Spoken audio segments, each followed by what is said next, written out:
Welcome back to the Furious Five, the best 5 minutes of basketball talk at 4:15 in the nation. Do you know who is afraid of LeBron James? Nobody, according to Mario Chalmers. Former teammate. Nobody fears Bron. Nobody's like, damn, I gotta go play this Bron tonight. Nobody said that. I don't know why. Right. Because I've seen people be scared when they actually line up to him, but they're not scared thinking about that matchup. Right.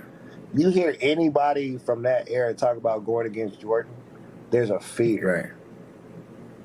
So when you have people that fear a player, then that's telling you something different already. Like, Jordan's just that guy. Like, everything was, I want to be like Mike.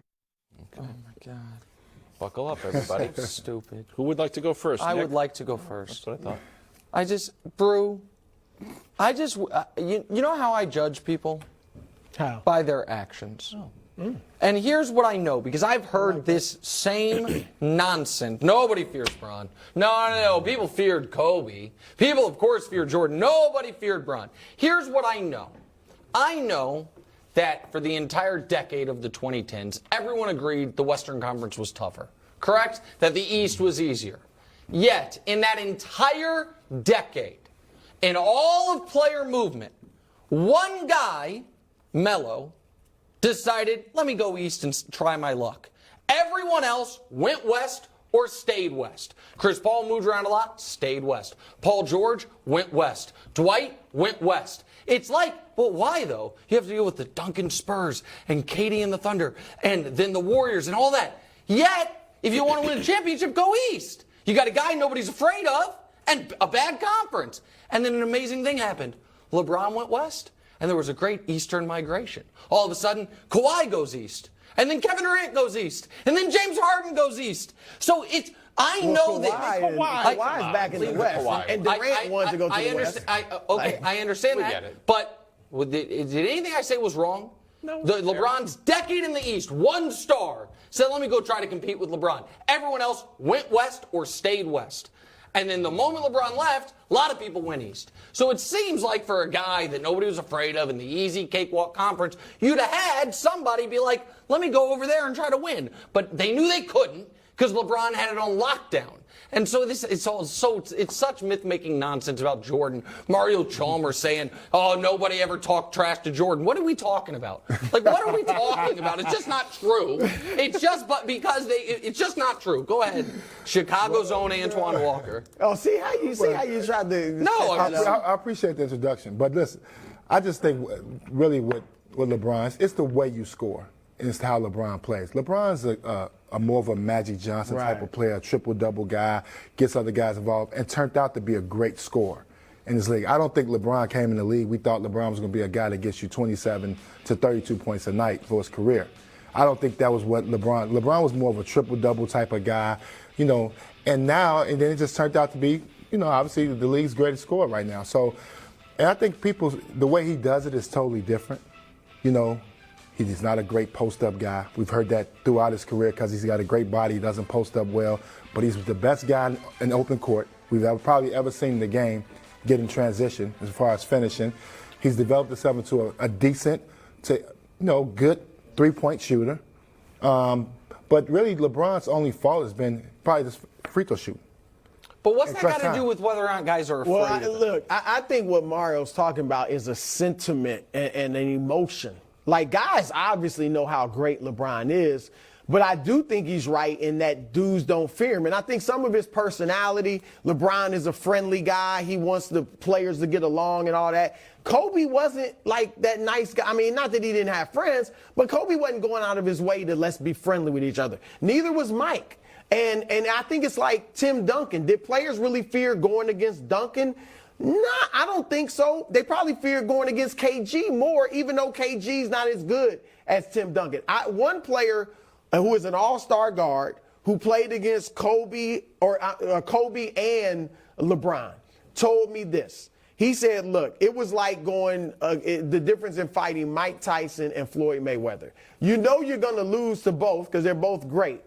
but it's going to be painful and it's going to hurt more to fight Tyson than it is Floyd. Floyd will beat you, but he's not going to hurt you. And that's the feeling like with LeBron. And so I do think Chalmers is right. It's not really a greatness thing.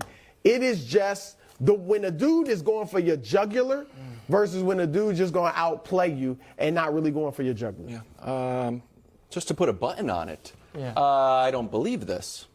So I don't believe it physically or strategically. Physically, I've seen it 100 times. Like, good business decision. LeBron coming down the lane, and guys get out of the way because they're scared of either getting hurt, getting run over, or getting dunked on. And then strategically, just to take your history of LeBron's career and update it. Does anyone want to play the Lakers with a healthy LeBron? Of course not. Do you know why? In unison, because they're scared. And that concludes this segment. Coming up next. That was shocking, Wilds. It's just the truth. That was the first time you've been right about LeBron since I've known you. Well, One of the most watched basketball segments of all the Title Pie right now. Season comes to a close. Teams are looking for that special ingredient and the recipe for success. Well, we met you halfway. It's time for the most delicious segment in all of sports television. It's Title Pie. Bon appetit. oh, thank you. No pie. You have no pie today? I didn't get a pie today. We thought that it was a was a little bit ridiculous, even for me. Well, that's fine. Or just, the budget got spent up on Wild's hair products. All right, first! Who's at 0%ers? It's the same group as last time. Oh, man. Sorry. Listen, hey, the Knicks, you almost got up to 1%, but then 57 from Randall wasn't enough for you to beat the Timberwolves. Killing the Lakers, by the way. Can one of these teams from the East beat one of these teams from the West? It's killing the Lakers. Warriors, we already know it. Brew, are you going to argue with me about the Warriors again, or are we just going to move on? No, I'm going to argue. Okay. I'll be brief, but this is disrespectful.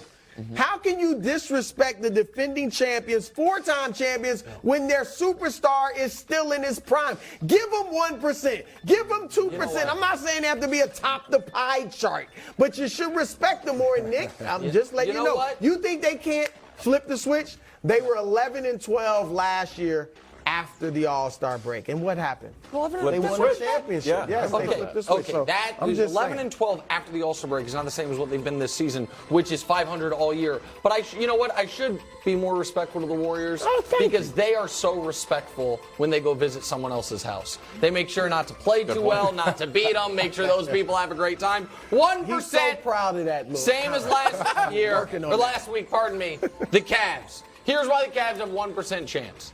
If something were to happen to one of Milwaukee's big three, could in that circumstance the Cavs beat them in round two? Maybe. Just Middleton, you think? Well, just any one of the big three. If something were to happen to one of them. Really? And then Boston and Philly play a 7-game war on the other side of the bracket, give them 1%. Ooh, I like that. Up a bit, 2%. Miami Heat, why are they up? They could avoid the play-in. They could get Boston in round one. By the way, Spoelstra against Joe Mazzulla, mismatch. Wow. Watch it? Yeah, we'll talk about Boston in a bit. But when you've lost Bill Simmons, you maybe have lost everyone. 3% flat, the Mavs. Luka coming. 3%. 3%. Same as last week. They beat the Lakers, but they lose to the Grizzlies. Luka's still not back. I'm gonna have the only you have something to say? All right, then I'll wait to give the full Mavs explanation. Ticking down. Denver Nuggets. 2 more losses since we last did Title Pie. Jokic is no longer, I don't even think he's going to finish first or second in MVP voting. I think Giannis will finish second. Ooh. And round one, they're likely either playing Golden State, Dallas, or the Lakers. I think Brew would pick any of those three over the Denver Nuggets. Maybe not Dallas just because Brew doesn't like me. Celtics ticking down as well, down to 5%. A terrible Utah loss where Grant